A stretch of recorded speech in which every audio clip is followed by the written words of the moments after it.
Si l'homme descend du singe, pourquoi reste-t-il encore des singes? Mais attendez, l'homme ne descend pas du singe, pour la simple et bonne raison qu'il est un singe lui-même.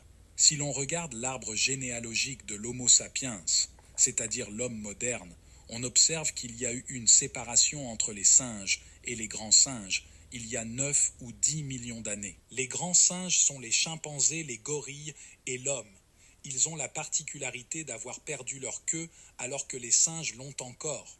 Donc cette représentation de l'évolution est fausse. Ceci est l'évolution, car les humains ne sont pas uniques, c'est juste une espèce à part. Le singe n'est pas notre ancêtre, c'est aussi une autre espèce dérivée d'un ancêtre commun. En fait, nos ancêtres ont évolué en d'autres espèces et 99% d'entre eux se sont éteints. Notre ancêtre commun avec le chimpanzé est évalué vers 6 ou 7 millions d'années.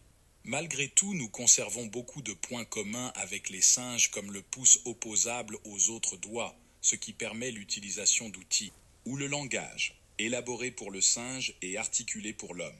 Mais aussi l'organisation sociale.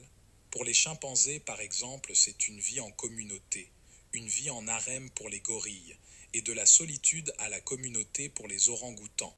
Mais l'homme a une organisation sociale plus complexe. Pour rappel, la question de base était: si l'homme descend du singe, pourquoi reste-t-il encore des singes?